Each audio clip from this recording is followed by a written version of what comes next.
we are going to talk about physiology of the heart. We have talked about anatomy of the heart before, so we can now easily talk about the physiology part. In this lecture, we are going to look at the following. First, we'll review the histological characteristics of cardiac muscle cells. We will also talk about the physiological characteristics of cardiac muscle cells. Closely related to the physiological characteristics of cardiac muscle cells, we are going to talk about the type of electrical potentials that exist in the cell membrane of cardiac muscle cells. Those type of electrical potentials are classified into two: the ones related to the sinoatrial node and the ones which are not related to the sinoatrial node. We will then talk about the components of the cardiac conduction tissue. We've done that, we'll just review. But then after that, we are going to look at how that we'll have talked about in the conduction tissue is related to the electrocardiographic tracing. So we'll be looking at the waves of the electrocardiographic tracing. We will then talk about the events that occur in a single cardiac cycle. We will look at the functional volumes of the heart, and we'll finish with how heart functions are regulated. So first agenda is to review the histological features of cardiac muscle cells. When we are talking about histological features of muscle tissue, we say that you can look at histological features of muscle tissue based on a number of parameters. You can look at the shape of the cells, the number of nuclei, the nuclear location, the arrangement of actin myosin, and how the cells join. And we mentioned this yesterday, that cardiac muscle cells are short. They have one nucleus, but a few of them have two nuclei. The nucleus is largely at the center. The actin and myosin are regularly arranged, so it gives you alternating dark and light bands, what we call striation. The cells join end to end through specialist junctions. Those specialist junctions are the ones we call the intercalated discs. The intercalated discs has two components: the desmosome, which is an adhering junction that holds the cells together, and the gap junction, which is a communicating junction, allowing the cells to exchange their ions freely. Therefore, the gap junctions constitute electrical synapses. That is important in cardiac muscle because it means that depolarization can then spread easily between adjacent cells as long as they are connected by gap junctions. If depolarization spread freely and very fast, then it means if these muscles are going to respond in terms of contraction, then they can actually contract as one unit, what we call functionally syncytial. Cardiac muscle cells also display branching. That's branching. So these are histological features. Let's now talk about the physiological properties of cardiac muscle cells.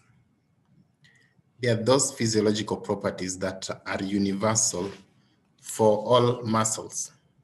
We know that muscles are excitable, and that is to mean that they can generate electrical impulses.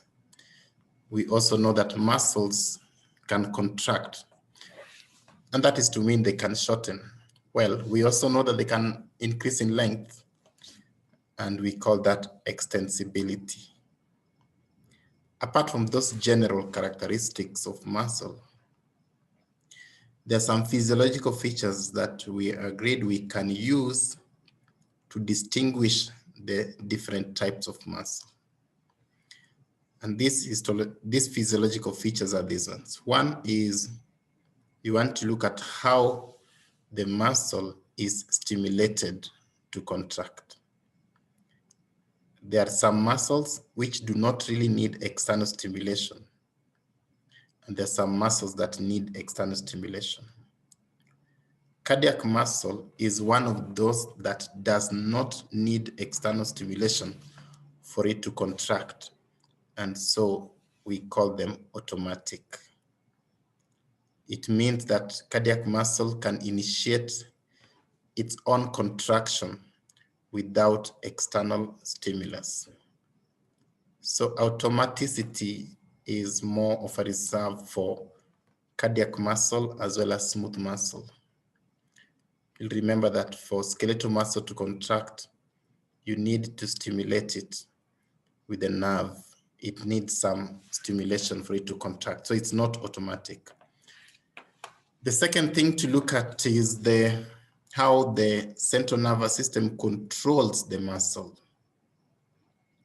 Is it being controlled subconsciously, or is it at your conscious level? Do you have voluntary control over it or not? So cardiac muscles are involuntary. And this is to mean that you don't have voluntary control over it. You don't have a conscious control over it. The system where a muscle can be controlled from a conscious level is the one that we're calling voluntary. That one is controlled by the somatic nervous system. But if a muscle is involuntary, like cardiac muscle, then it will be controlled by the autonomic nervous system. And so sure enough, the cardiac muscle is regulated by both sympathetic and parasympathetic divisions of the autonomic nervous system. Because cardiac muscles are connected by gap junctions, in terms of how the muscle fibers contract, those gap junctions in cardiac muscle enable faster transmission of electrical impulses between adjacent cells, so that when we have a depolarization, the depolarization spreads very fast. If the depolarization spreads very fast, it means that the muscle can then discharge very fast. And so that causes the muscle to contract. Just a second. Sorry, I got ambushed. We can continue. So on the third point, let me just repeat that with a clear mind. That we can look at how muscle fibers contract. In terms of how muscle fibers contract, cardiac muscle contract as one unit. The reason why they're able to contract as one unit is because they are connected by gap junctions. You need cardiac muscle to actually contract as one unit, because if you have one chamber, the muscles are in one chamber. You want all the muscles in one particular chamber to contract. Their contraction is what will help you to get a pump, an effective one.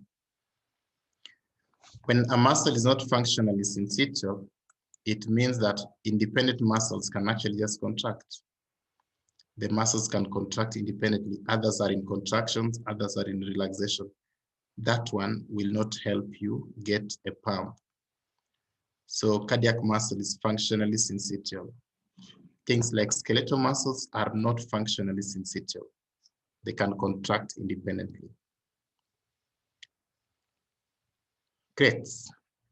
Our third objective is to look at electrical potentials as experienced by cardiac muscle cells. Before we do that, I want you to remind yourself of how the action potential curve was in neurons. And I'm dividing you into small breakout sessions so that you discuss how electrical potentials were in neurons. So there's something that will pop on your screen, and you are going to accept the group that I'll have given you. You are going to discuss that in 2 minutes.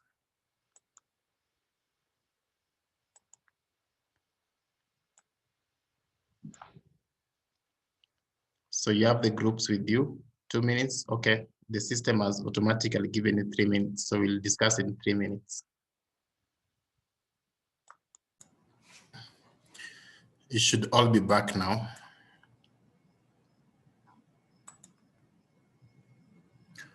Okay, so I'll ask you 2 questions based on what you've discussed.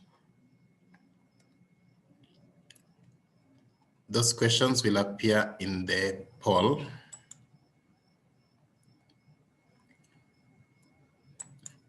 You have the first question.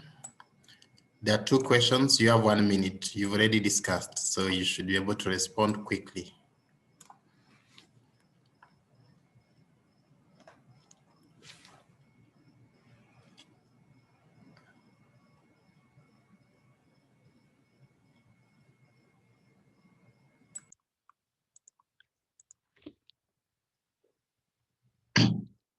That was the second question.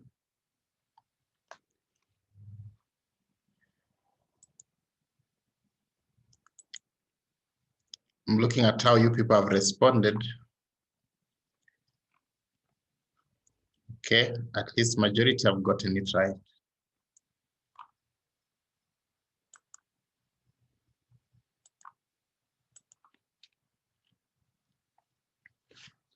So based on what you talked about in neurons, I want us to now translate that to cardiac muscle.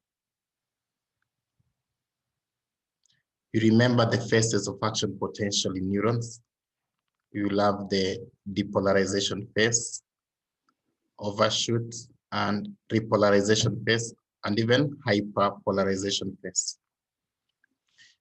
In cardiac muscle, there are different categories of muscles that experience different types of electrical disturbances.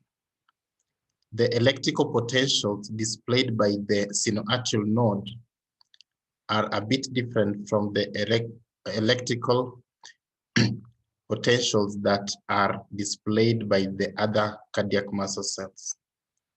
And so for that reason, from that perspective, the electrical potentials in cardiac muscle are categorized into 2. There are those ones which are displayed by the rest of the cardiac muscles, the ones which are not the pacemaker, which means the ones which are not sinoatrial node, the majority basically. But we also have those ones which are displayed by the pacemaker. Those are the ones we'll be calling the pacemaker potentials. Let's start with the non-pacemaker potentials. So what is unique about the non-pacemaker potentials? The non-pacemaker potential has a resting membrane potential of negative 85 millivolts, as most of you have expressed. If this was skeletal muscle, we'll be talking about negative 90. If it was a neuron, we'll be talking about negative 70.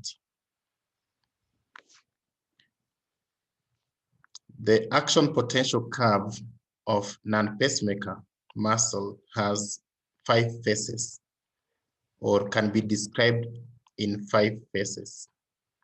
These phases are termed phase 0 up to phase 4.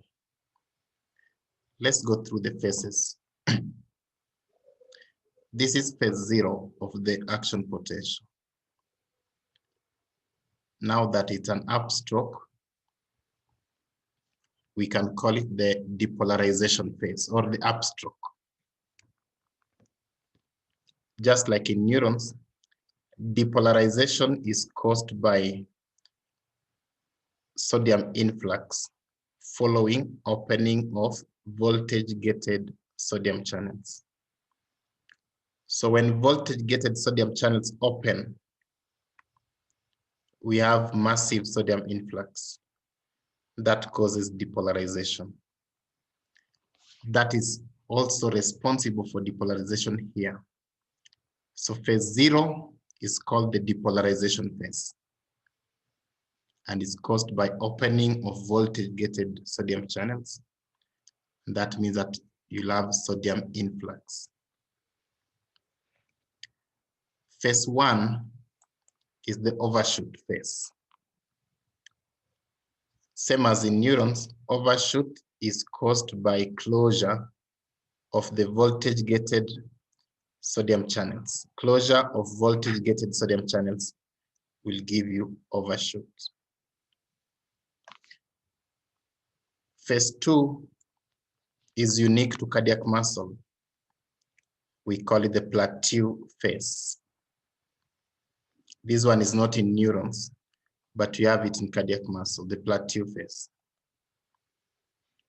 We call it plateau phase because it's a period where the membrane is in a sustained state of depolarization. It's a sustained period of stable membrane depolarization. The membrane remains in a depolarized state for a long period of time. That is the plateau phase. What causes plateau phase? Plateau phase is caused by calcium influx. Remember, calcium is positively charged. So if you have calcium influx, you're going to have depolarization. The same way, if you have sodium influx, you'll have depolarization. Right. After the plateau phase, we go to phase 3. Phase 3 is similar to the repolarization phase of neurons. So even here, we just call it the repolarization phase. This repolarization phase is caused by potassium efflux. The voltage-gated potassium channels have opened, and so we have potassium efflux. After the repolarization phase, cardiac muscle goes to the resting membrane potential, which is now phase 4. So phase 4 is what you call the resting membrane potential. And those things that cause the resting membrane potential are still the same here. We talked about potassium efflux being several times faster than sodium influx using their leaky channels. We talked about the action of the sodium-potassium pump. We talked about the fact that you have a lot of anions within the cell, the negatively charged particles. And we also talked about chloride influx. So the molecular reasons that explain the existence of the resting membrane potential is universal, whether you're talking about neurons or you're talking about cardiac muscle. But remember, neurons had a hyperpolarization phase. We do not particularly have hyperpolarization phase. The reason being, you see, hyperpolarization phase is present in neurons because neurons, the voltage-gated potassium channels remain open even beyond -70. They usually close at -80. But we are saying the resting membrane potential in cardiac muscle is 85. So that means that those voltage-gated potassium channels will actually close even before the resting state is achieved. And that's why we cannot have a hyperpolarization phase. Unlike neurons, their resting state is -70. So the membrane will actually go beyond -70 to reach -80 when now the voltage-gated potassium channels close. So remember the 5 phases of action potential in cardiac muscle. You'll be asked this thing one time in your pharmacology when you're going to classify drugs which are used to treat arrhythmias. you'll be classifying them as phase 0 drugs, phase 1 drugs, phase 2 drugs, and phase 3 drugs. So if you don't know what phase 2 is, then you won't know if that is a calcium channel blocker. If you don't know what phase 3 is, you will struggle to understand that it's actually targeting potassium channels. If you don't know what phase 0 is, you will struggle knowing that it's actually affecting sodium channels. Why do we have a plateau phase? The plateau phase actually makes the action potential in cardiac muscle to last for long. While the action potential lasts for about 1 to 2 milliseconds in skeletal muscles and perhaps 2 to 4 milliseconds in neurons, in cardiac muscle, the action potential lasts for about 300 milliseconds. Well, it's still short, but if you compare with the others that we know, then that is very long. Why do we need it here? If you remember the properties of action potential, one of the properties of action potential is that action potential has a refractory period, a period within which it is impossible or difficult to initiate another action potential. And actually, during the upstroke, overshoot, and repolarization, those phases are absolute refractory periods where you cannot generate another action potential. So the plateau phase in cardiac muscle is there so that we can prolong the period that we are calling the absolute refractory period. We can prolong the period where another action potential cannot be generated. Question is, why do we not want to generate another action potential? Remember that action potentials, once they are there, once you have a depolarization in muscle responds by contracting. If you are to have several depolarizations, it means that that muscle, several successive depolarizations, which are very close, it will mean that that muscle will just contract and remain in a state of contraction. That is what we call tetanic contraction. Tetanic contraction is a state of sustained contraction. Cardiac muscle is a pump. You don't want a pump to contract and remain in contracted state. You want a pump to contract, relax, contract again. So things like skeletal muscles can afford to have tetanic contraction, where you have contraction and relaxation. Sorry, where you have sustained contraction. That's what will help you to maybe lift a heavy load or pull someone in a tug of war. You just contract constantly.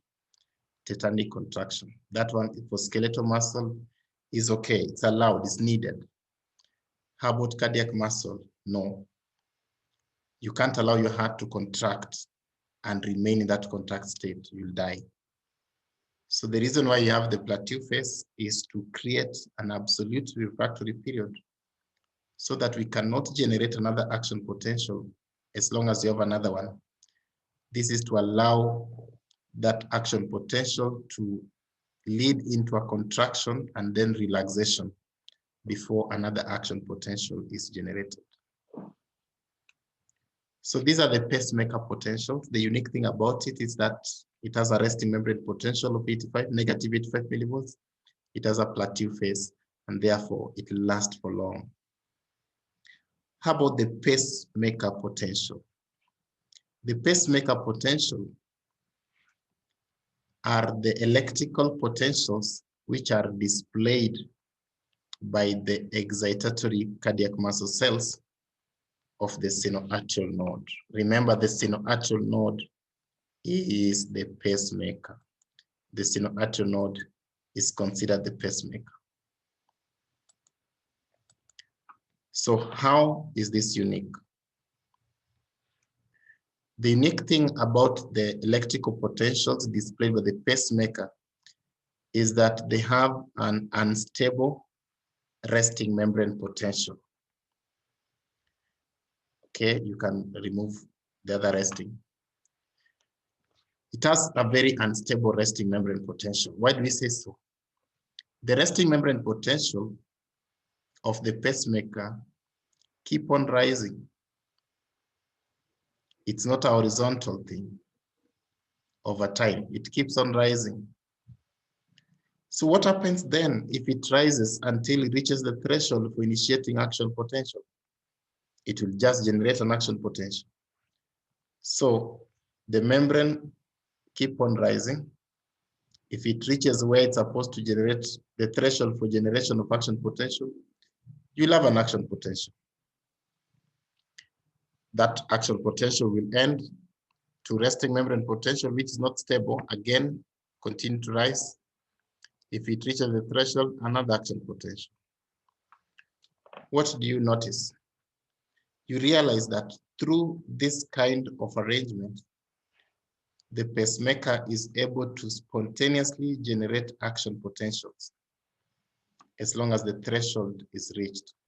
As long as it's having a very unstable resting membrane potential that's continuously rising, it will be spontaneously generating action potentials as long as the threshold for the action potential is reached. It is for that reason, therefore, that the sinoatrial node becomes the pacemaker. What is important to note about the sinoatrial node is that it does not have the plateau phase. It lacks the plateau phase. Good, so these are the electrical potentials as experienced by cardiac muscle.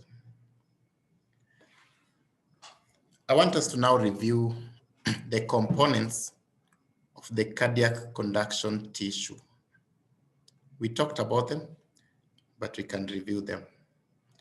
Before that, I'll give you a question. So 2 questions that are coming on your poll.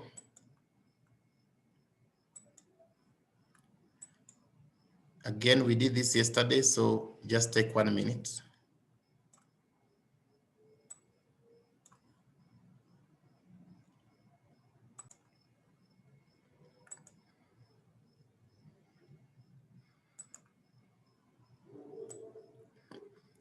So I'm sharing with you your responses. On the first question, I think it's a problem of English, most likely. So many of you didn't understand what that question is asking.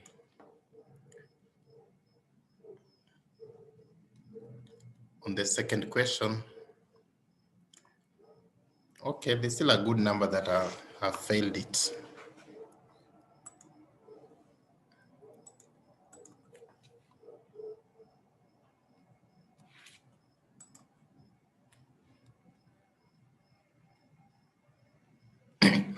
Let's review the components of the cardiac conduction tissue in as much as we did it yesterday.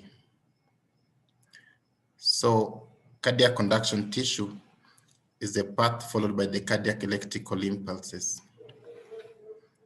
This path consists of specialized cardiac muscle cells, and we mentioned what makes them special yesterday. Impulses come from a region within the right atrium that we call the sinoatrial node. The sinoatrial node is therefore the pacemaker. It is the one that spontaneously generates action potentials, which are then spread to the rest of the heart. The impulses which have been generated by the sinoatrial node can spread to the left atrium via the interatrial pathway. This pathway is connecting 2 atria, the right and the left atrium. So we call it interatrial pathway. But impulses that are generated from the sinoatrial node can also go to the atrioventricular node. The pathways that connect the 2 nodes are the ones we call the internodal pathway. There are three internodal pathways: the anterior, middle, and posterior internodal pathway. The aim of the internodal pathways is to connect the two nodes, basically to converge the impulses at the atrioventricular node. We have mentioned that the sinoatrial node is a pacemaker, is the one that initiates the impulses. So what is the role of the AV node? Look at the strategic location of the AV node. The AV node is located at the junction between the atria and the ventricles. Basically, the entry into the ventricles. The AV node is the site of conduction delay.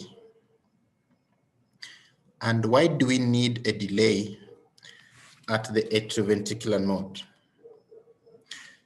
When impulses begin from the sinoatrial node and go to the left atrium as well as to the AV node, those impulses will be traveling along the atrial musculature.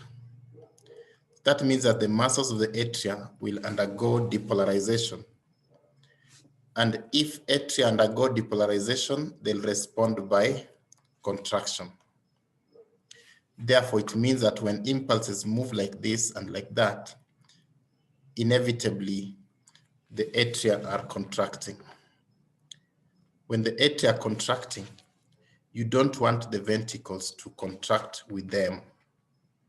You want the atria to contract on their own while the ventricles are in relaxation so that the ventricles can fill with blood.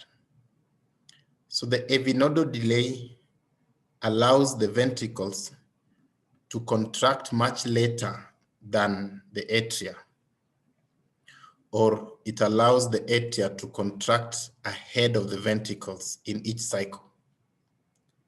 In simple terms, the AV nodal delay allows for ventricular filling, because when the ventricles are in relaxation and the atria are contracting, they're just filling with blood.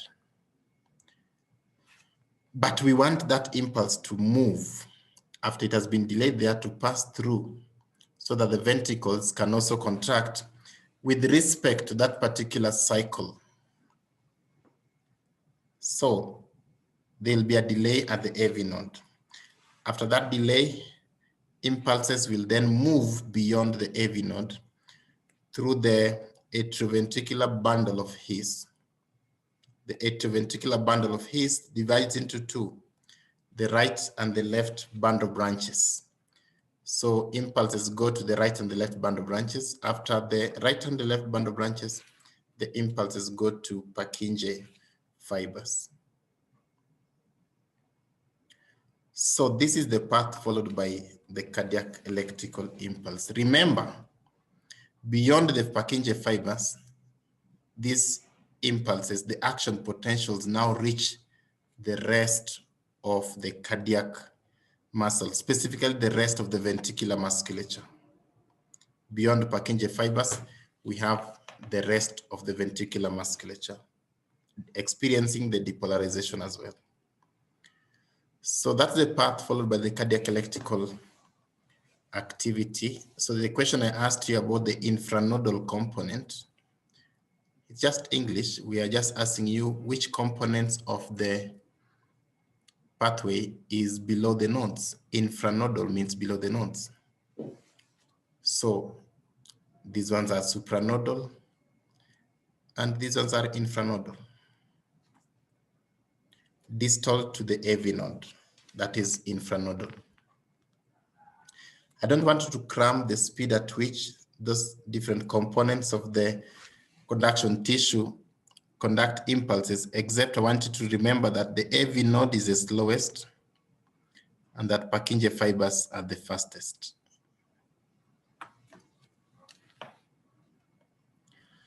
All right. I want us to now see how what we've talked about can be translated in the ECG tracing. Electrocardiography is the graphic representation of the overall cardiac electric activity. It is the overall, it's the graphic representation of overall cardiac electrical activity.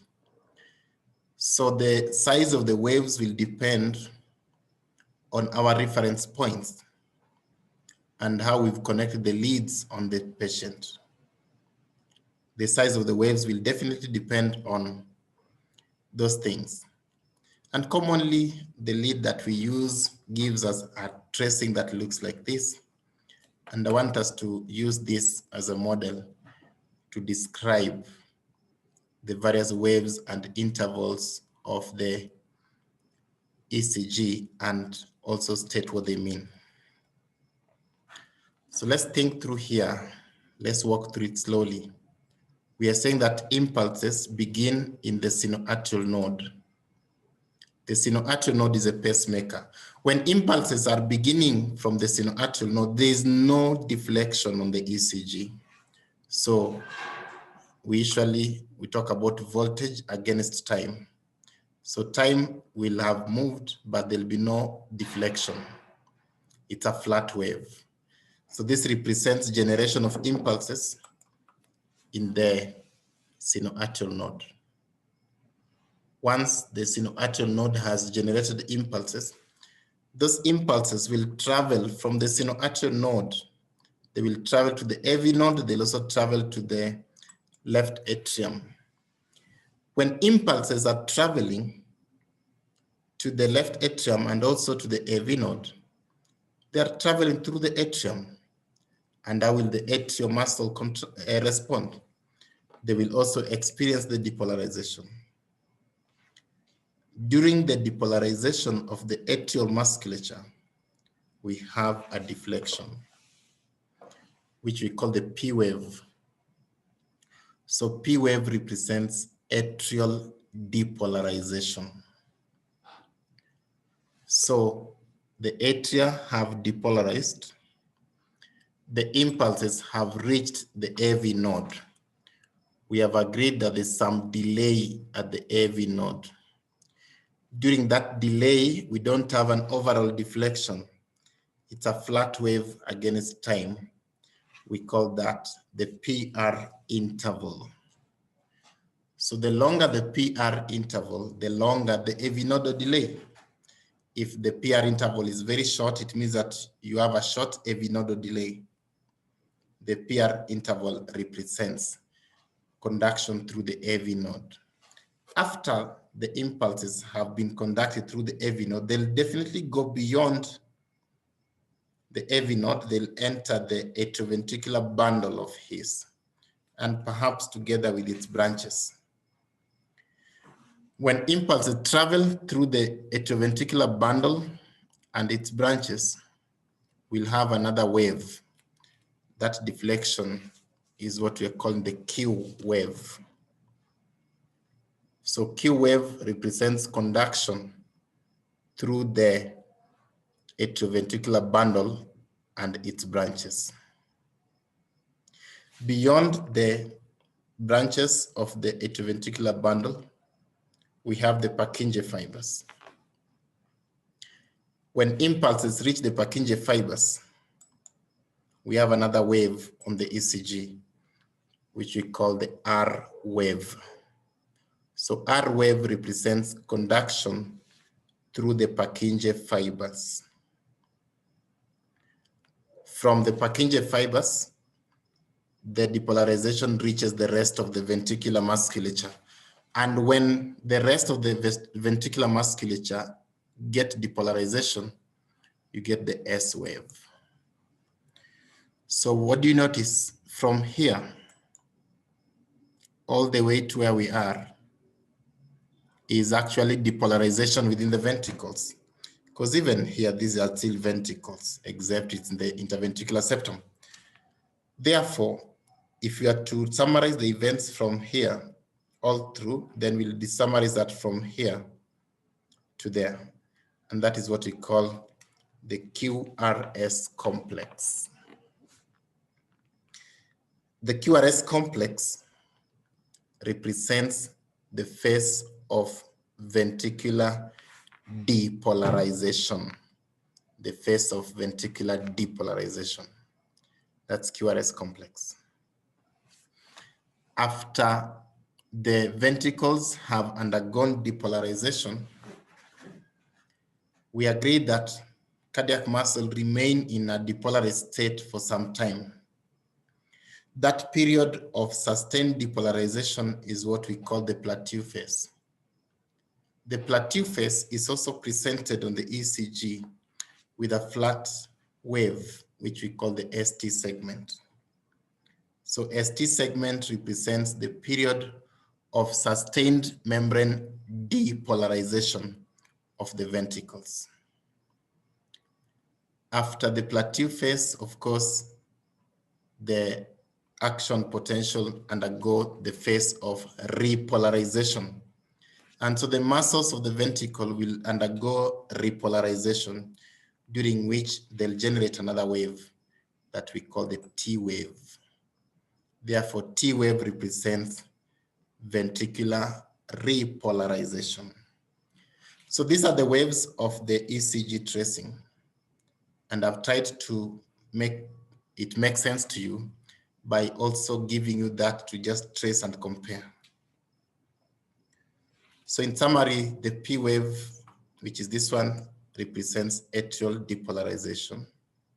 The PR interval, which is this segment here, represents conduction through the AV node.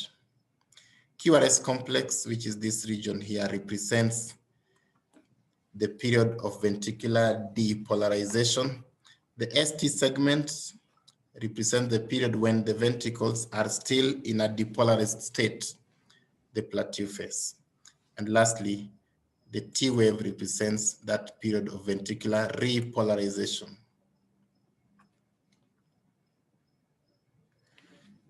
ECG tracing will look like this. We usually have voltage against time. And you can have even a long tracing. Important to note is that every P wave must be followed by a QRS complex. That is what we call sinus rhythm, when every P wave is followed by a QRS complex. It simply means that all the impulses which are starting from the sinoatrial node are reaching the ventricles. So all P waves must be followed by the QRS complex. That's what we call sinus rhythm. There are many things that you can calculate in the ECG, including even heart rate. You can be able to calculate heart rate. Of course, you are comparing the period within which you are getting successive wave over time. Good. I'll give you a small break. When we come back, we are going to look at the events that occur in each cardiac cycle.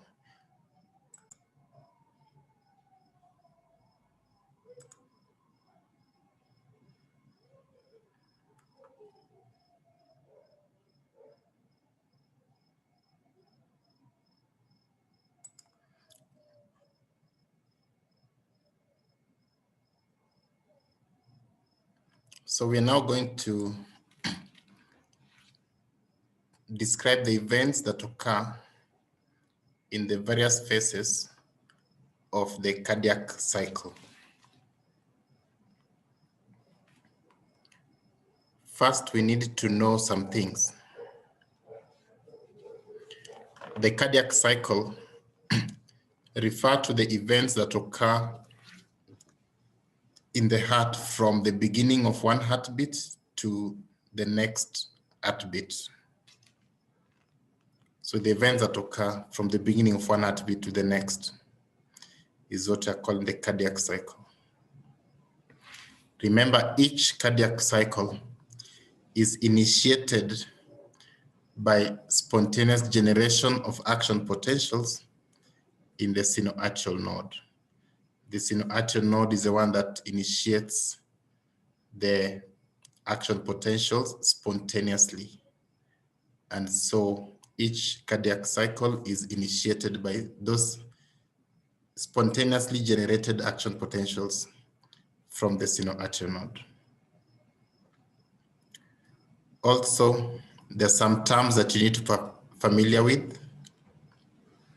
When a particular chamber is contracting, we call that systole. And when a particular chamber is in relaxation, we call that diastole. Perhaps in high school, we just divided two phases of heart cycle. We call them systole and diastole. Today, we are going to see that we don't just have those two phases of the cardiac cycle, and it should make sense to you. Remember, we are saying, first of all, that there's no way you'll have the ventricles contracting the same time the atria are contracting. We shouldn't have that. So with that in mind, when you use the term systole, it will be important to clarify whether you are referring to ventricular systole or you are referring to atrial systole. But at least you need to know that very unlikely that you'll have a phase when all the chambers are in contraction. So we use the term systole to mean contraction and the term diastole to mean relaxation. Also remember that we have an AV nodal delay, and that AV nodal delay makes the atria to contract ahead of the ventricles in each cardiac cycle. As long as the impulses have left the sinoatrial node and is traveling along the conduction pathway, the atria will contract ahead of the ventricles. And we want that synchronized contraction. There are about 6 phases of the cardiac cycle. We'll talk about them. They're not hard to remember. They are things that you can easily understand if you just follow with me slowly. The first phase is what we are calling atrial systole.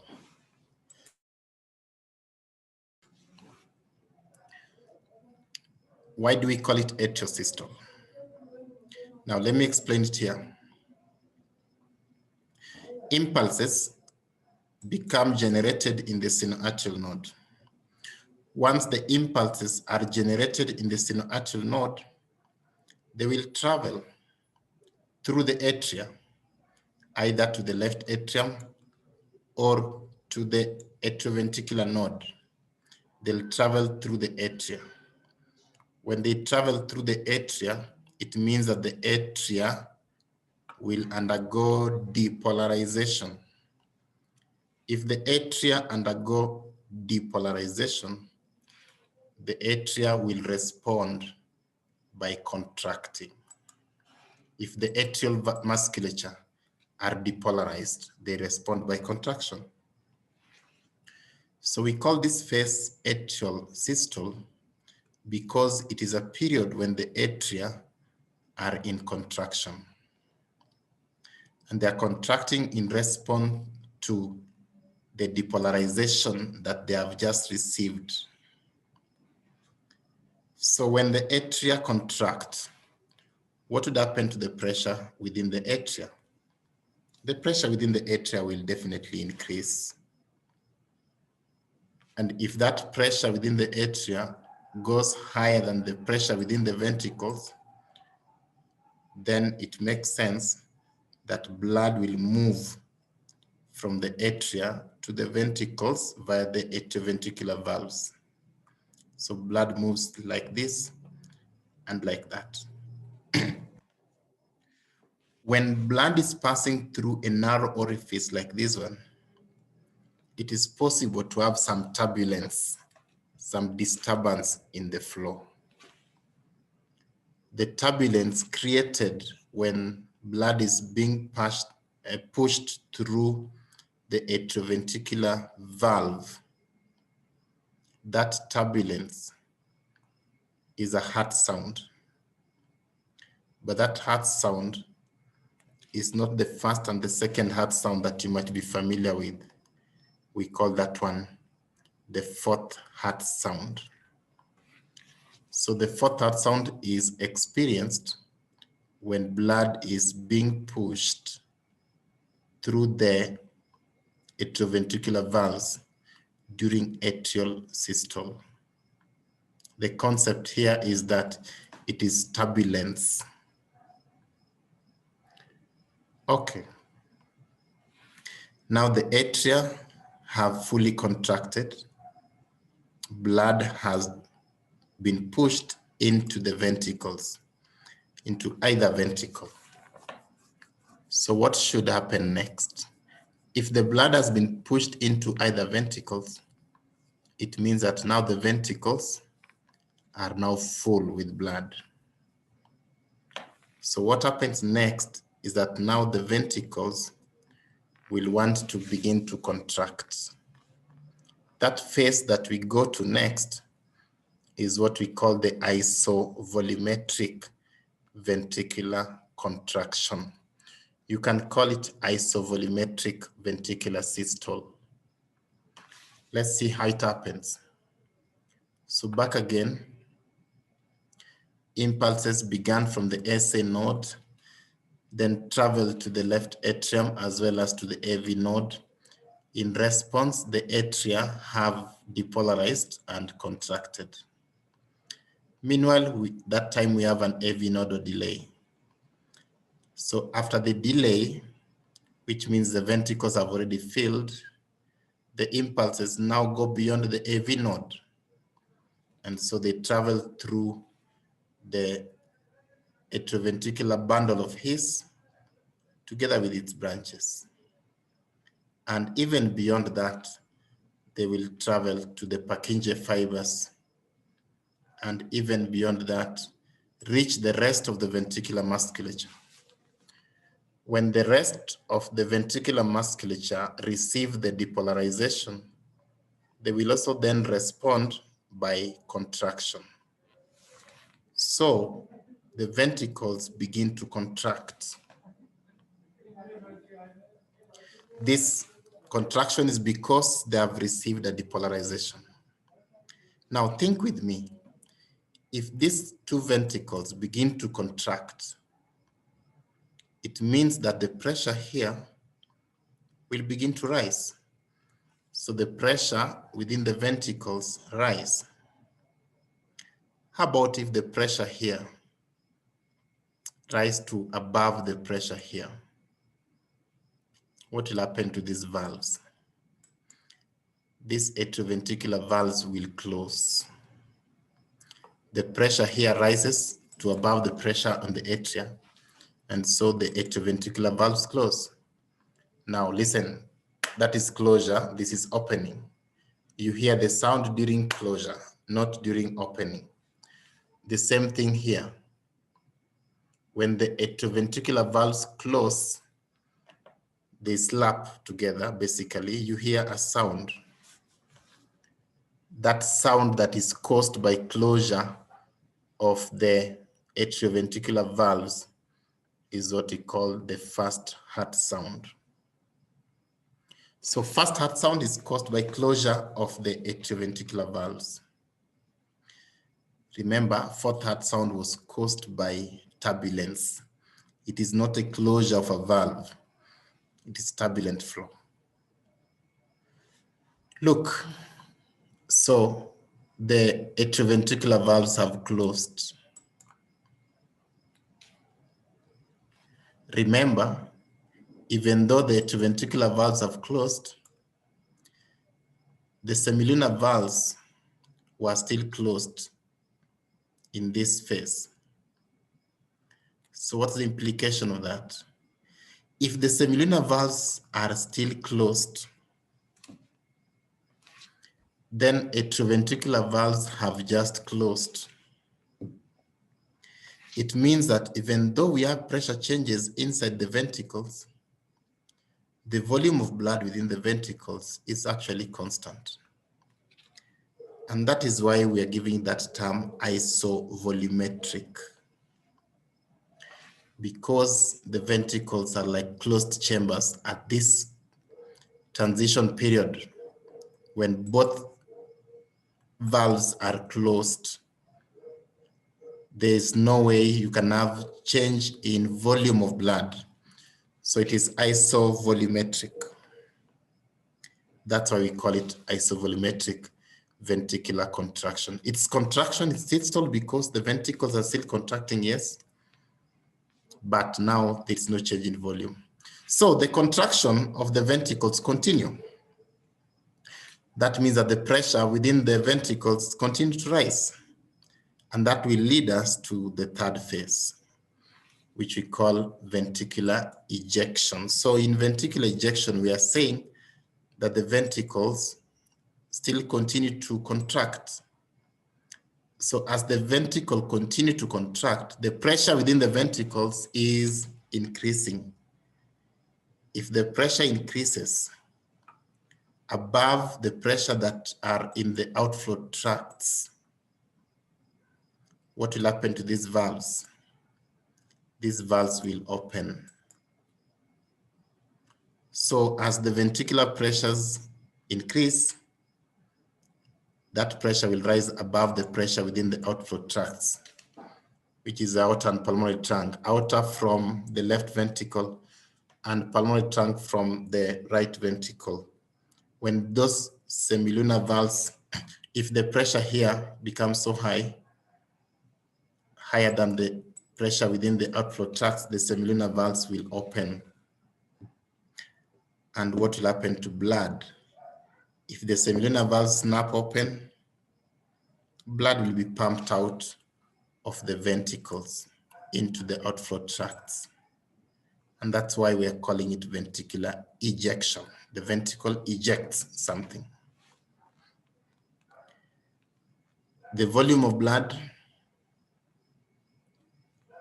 that is ejected in a single contraction is what we call the stroke volume.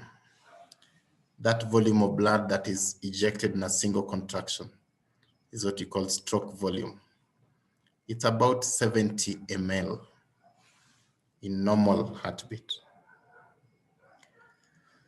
After the ventricles have contracted to their maximum, which means pushed blood out of the ventricle to the outflow tracts, to the end, so that we have the end of contraction of the ventricles, the ventricle will begin to relax now.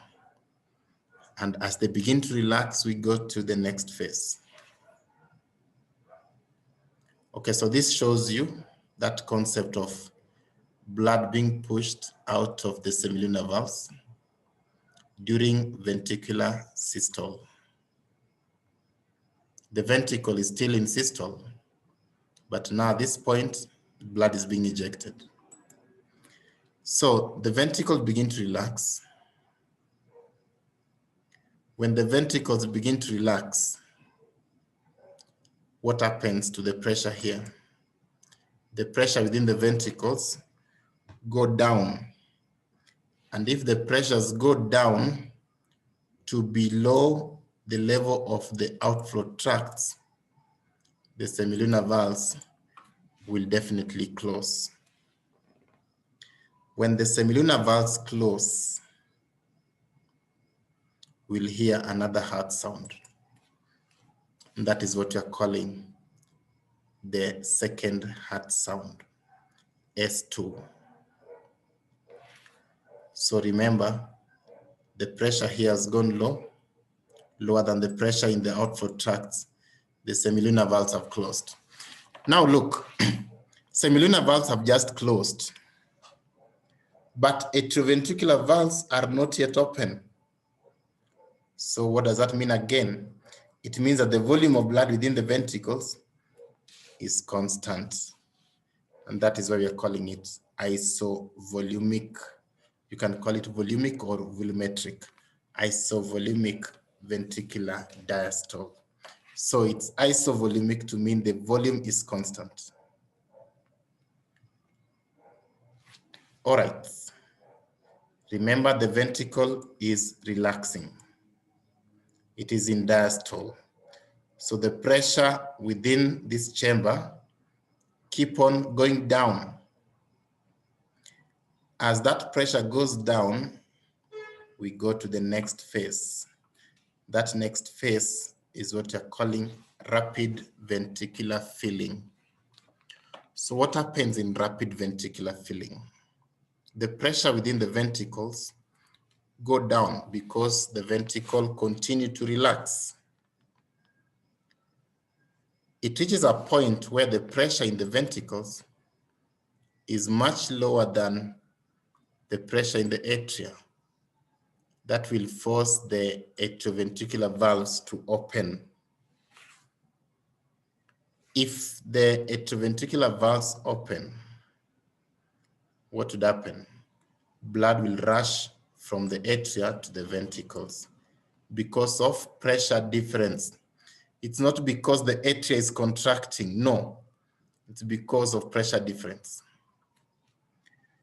That rush of blood from the atria to the ventricles due to pressure difference is the reason why it's called rapid ventricular filling. The ventricles fill rapidly during this phase. Okay, the ventricles, as the ventricles are filling rapidly, it means that blood is rushing through a narrow orifice again.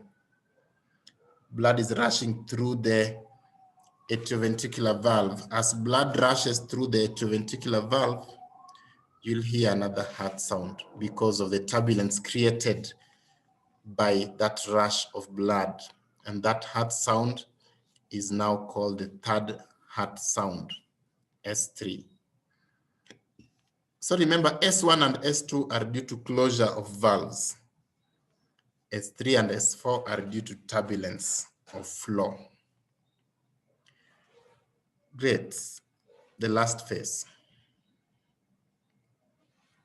We call it diastasis.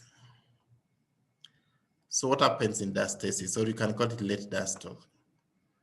So this is where the ventricle is still in diastole, yes, but the latter phase of the diastole. We said that the ventricles were in relaxation, and that made the atrioventricular valves to open and blood to rush in. If blood rushes in from the atria to the ventricles, it will reach a point where the pressure in the atria and the pressure in the ventricle are in near equilibrium. So that time when the pressure in the atria and the pressure in the ventricles are in near equilibrium, we will not have a lot of movement of blood. The movement of blood from the atria to the ventricle will be almost insignificant. That is why we call it diastasis. And basically, remember, no chamber is contracting at this point. All chambers are in diastole. There's minimal movement of blood from the atria to the ventricles. These are the 6 phases of the cardiac cycle. Because after diastasis, we go to the first phase where we started from, where the atria contracts again so that the ventricle can now fill to its maximum. Right. We've now talked about the phases of the cardiac cycle. Just to summarize for you in this single slide. We have atrial systole, where the atria contracts. When the atria contracts, blood is rushed into the ventricles. During that process, there's some sound that can be heard in the atrioventricular valve, which we call the 4th heart sound. It is due to turbulence. Once blood has been pushed to the ventricle has filled to its maximum, the ventricle will start to contract. When the ventricle starts to contract, this valve here will close. When that valve closes, we will create a heart sound, which we call the first heart sound. So first heart sound is due to closure of the atrioventricular valve. Now see, the atrioventricular valve is closed and semilunar valves are not yet open. It means that the volume of blood within the ventricle is not changing. The volume of blood is constant. The ventricle is in contraction. We call it isovolumic ventricular systole. The pressure in the ventricle continue to rise because the ventricle is still contracting. As the pressure in the ventricle rise, the semilunar valve will give way. When the semilunar valve gives way, blood will be pushed from the ventricles to the outflow tracts. And so that's why we call it ventricular ejection. The amount of blood pumped in a single contraction is what I've called the stroke volume. So the heart will, the ventricle will contract, blood is pushed out during ventricular ejection. After the ventricle has contracted to its maximum, it will begin to relax. When it begins to relax, the pressure in the atria will go lower than the pressure in the arteries, and so the semilunar valves is going to close. That closure of the semilunar valve causes, closure of the semilunar valve causes the second heart sound to be heard, the S2.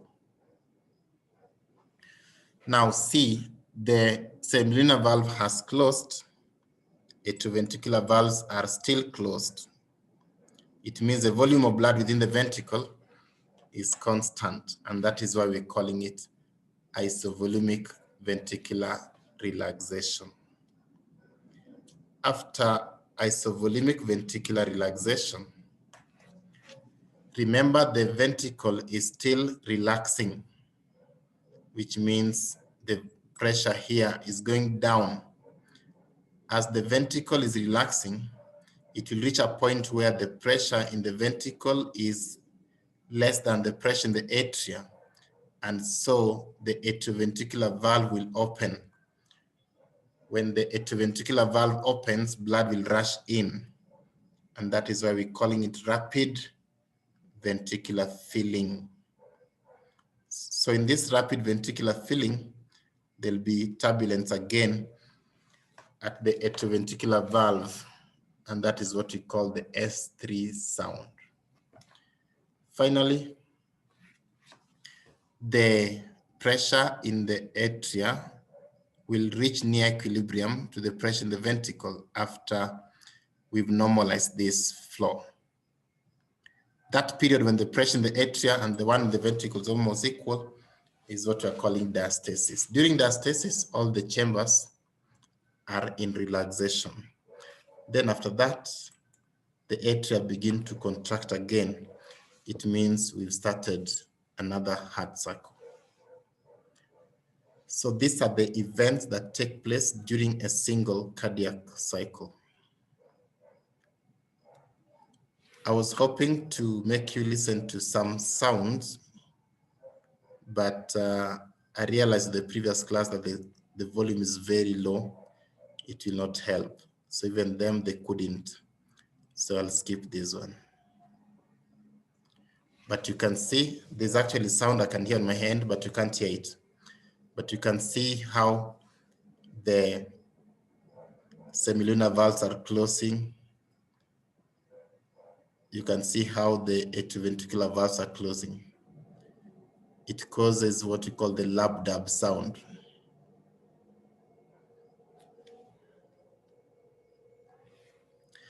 Let's talk about the normal functional volumes of the heart. So there's some terms I want us to define here. One of the terms I want us to define is the end diastolic volume. End diastolic volume refers to the volume of blood within either ventricle after full relaxation. The volume of blood within either ventricle after full relaxation. That is end diastolic volume.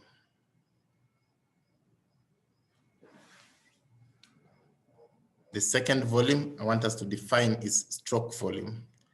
Although I'd already defined this for you, I told you that stroke volume is the volume of blood that is ejected in a single contraction.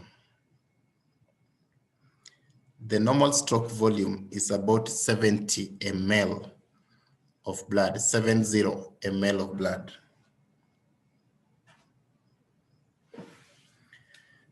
The other term I want us to define is end systolic volume. End systolic volume is the volume of blood that is within the ventricle after the end of full contraction. The volume of blood within the ventricles after its full contraction. What does that tell you? It tells you that when the ventricle contracts, it doesn't empty everything.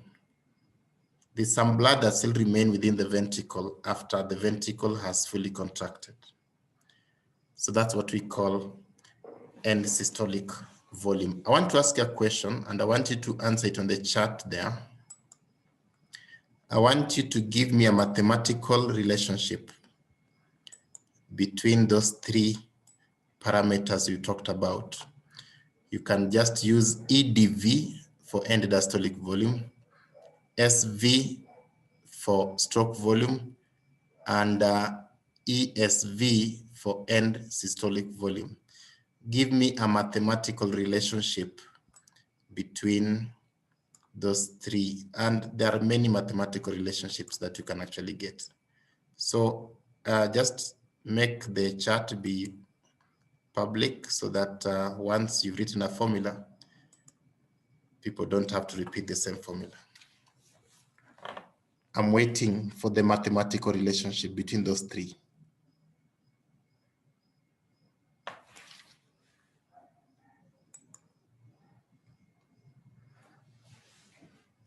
So Brian, the one you've written is not accurate.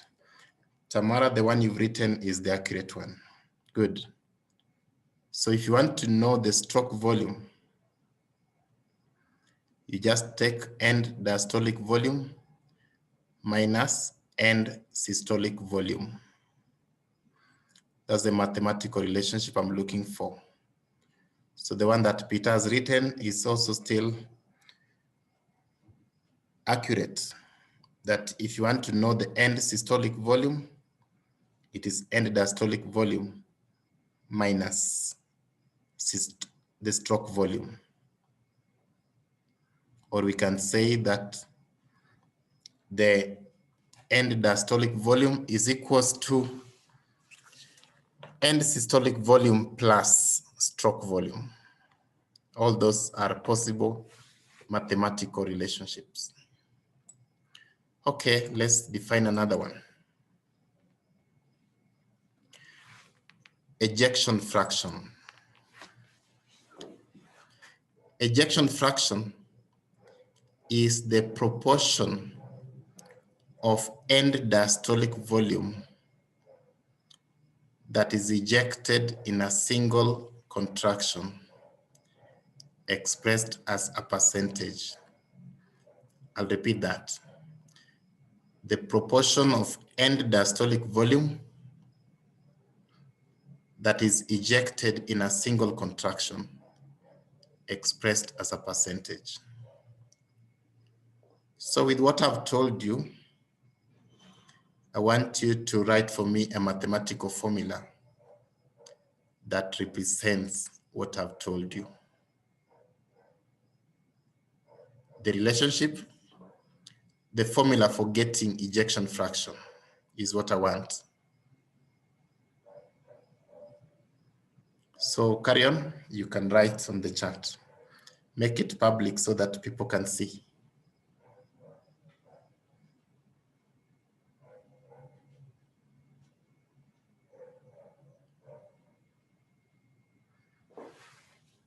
Kwani mumeenda?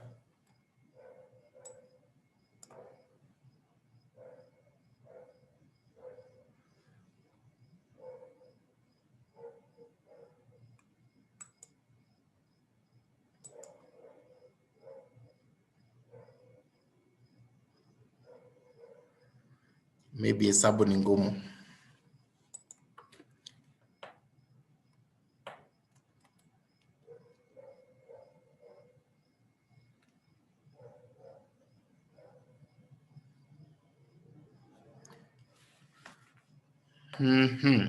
So almost the one you've written is accurate, except that you now multiply by 100. Yeah? Because we said that it's expressed as a percentage.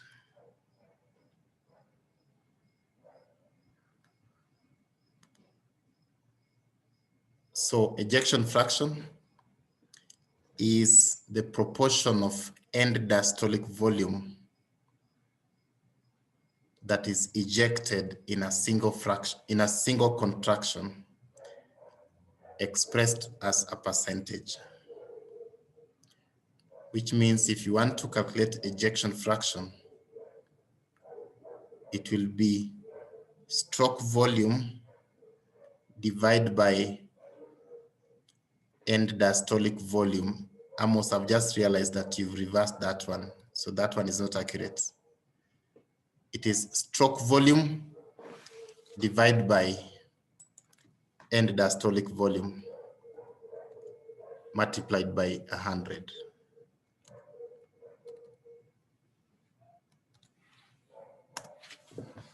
The one I've written for you people is the correct formula for finding ejection fraction. Ejection fraction is equal to stroke volume over end diastolic volume times 100. The normal the normal ejection fraction is 60%.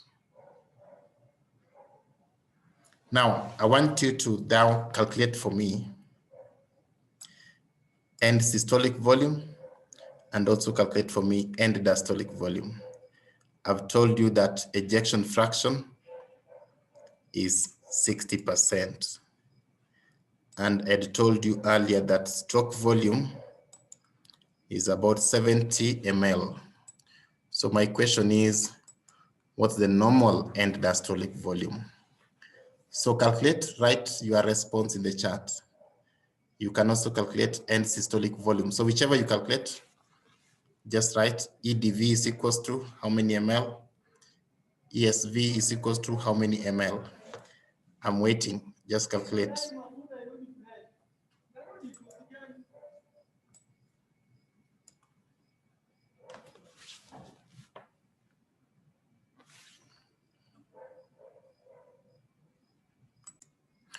Okay, fair enough. People are getting it. So the normal EDV is usually about 110 to 120 ml. So the value you've gotten there is accurate. Now, you need to be knowing how we get those calculations, because now that's how we test these questions on the heart. They are calculations. Okay, another parameter I want you to know is cardiac output. Cardiac output is defined as the amount of blood pumped out of either ventricle in 1 minute. The amount of blood pumped out of either ventricle in 1 minute. So I want you people to write for me the formula for getting cardiac output based on what I've defined for you and based on what you said this afternoon. What's the formula for finding cardiac output? So write in the formula there. Okay, so what Tamara has written is accurate. Cardiac output. Pardon. The question is, I want you to write for me the formula for finding cardiac output. And Tamara has already gotten it. So cardiac output is stroke volume times heart rate. So I want you to use a heart rate of 72 beats per minute. Calculate for me the normal cardiac output.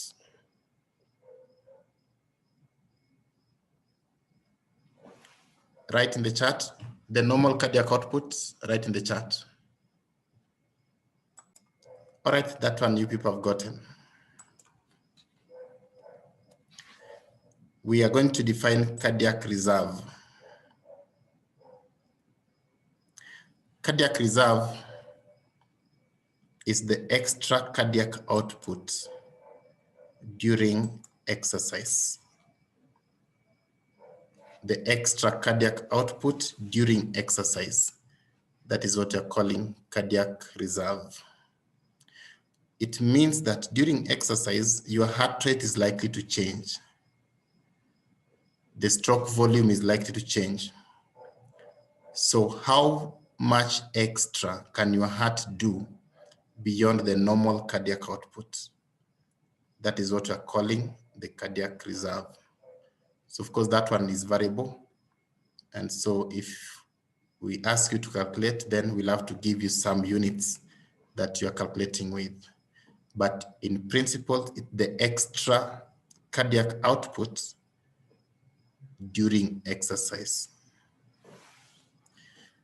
All right, let's finish with talking about how the heart functions are regulated. There are two ways in which heart functions are regulated. Okay, let me take you through that first. The heart functions can be regulated from intrinsic or from extrinsic factors. So we talk of intrinsic regulation and extrinsic regulation. Intrinsic regulation is based on the automaticity of cardiac muscle cells. I told you that cardiac muscle cells are automatic. They are able to generate impulses even without external stimulation. And this is largely because of the pacemaker, which is able to generate impulses spontaneously. And so when those impulses are generated spontaneously, those impulses are then transmitted to the rest of the muscles of the heart. This is what we are calling intrinsic regulation. Even without external stimulation, the heart is able to maintain a constant heartbeat.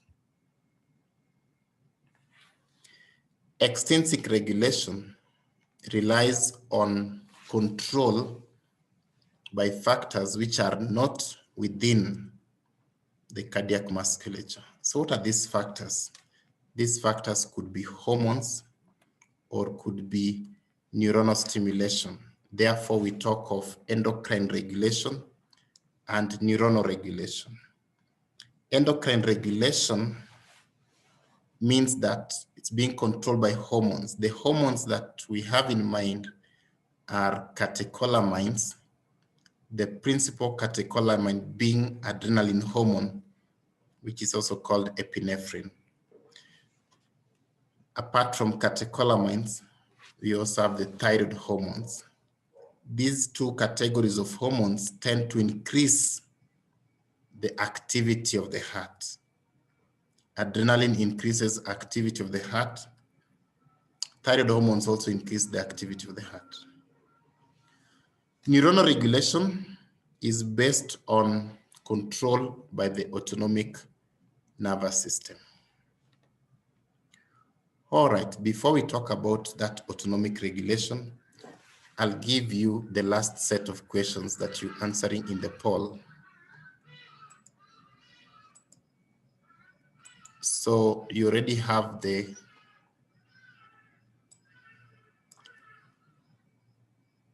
poll is launching.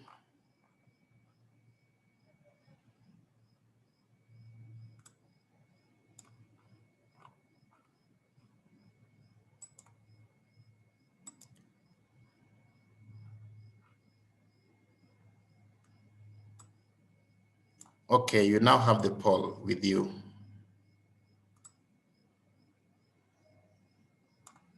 You have 1 minute for the question. There are 2 questions, remember.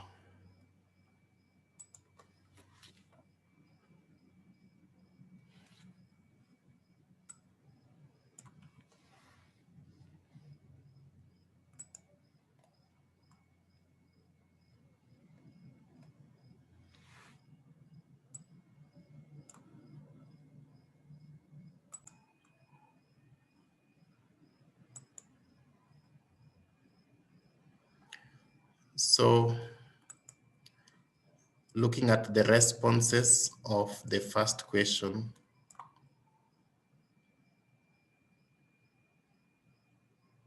I think people have really forgotten what we talked about. Looking at the responses of the second question,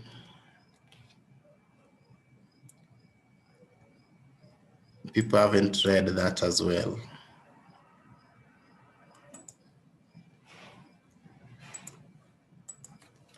Okay. So neuronal regulation can either be regulation by the parasympathetic division or regulation by the sympathetic division.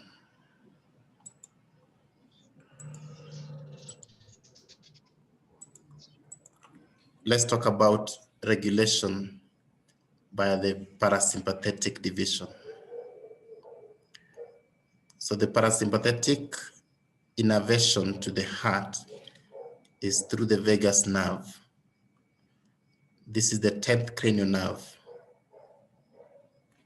The innervation by the vagus nerve usually sees to release of acetylcholine to the heart muscle, and so we call this cholinergic stimulation.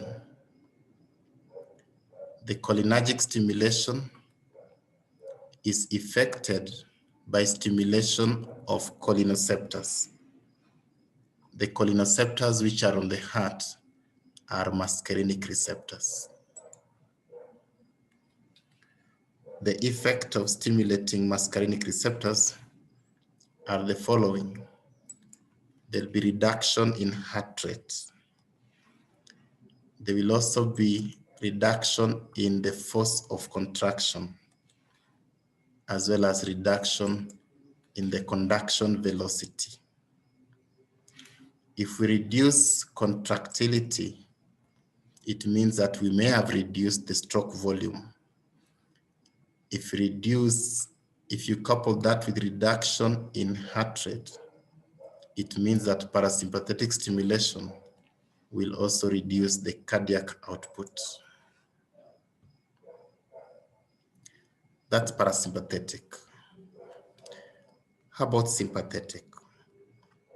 So sympathetic regulation is via thoracic nerves. Remember, sympathetic is thoracolumbar outflow. So the thoracic nerves that supply the heart are T1 to T5. The postganglionic sympathetic neurons release norepinephrine. So this is adrenergic stimulation. The adrenoceptors that are on the heart are beta 1 receptors. The effects of stimulating the adrenoceptors, beta 1, is increase in heart rate, increase in the force of contraction. And if the force of contraction increases, we'll also expect the stroke volume to increase. There's also increase in the conduction velocity. If you're going to increase conduction velocity, it means that sympathetic has to reduce the AV nodal delay. For you to increase the speed at which impulses are being transmitted, it means you have to reduce the delay time within the AV node. If you reduce the AV nodal delay, it means you're reducing the PR interval, because I told you the PR interval represents AV nodal delay. So sympathetic reduces the PR interval. That is the same as positive dromotropy, basically. If you increase stroke volume and you increase heart rate, then most likely you'll then increase cardiac output. Sympathetic also supplies the blood vessels of the heart, and the effect is of stimulating cardiac vessels, the coronary vessels, by sympathetic systems that they cause vasodilation. So these are the effects of sympathetic system on the heart. And that summarizes the story of neuronal regulation, and indeed also summarizes the lecture. I'll now invite you for questions.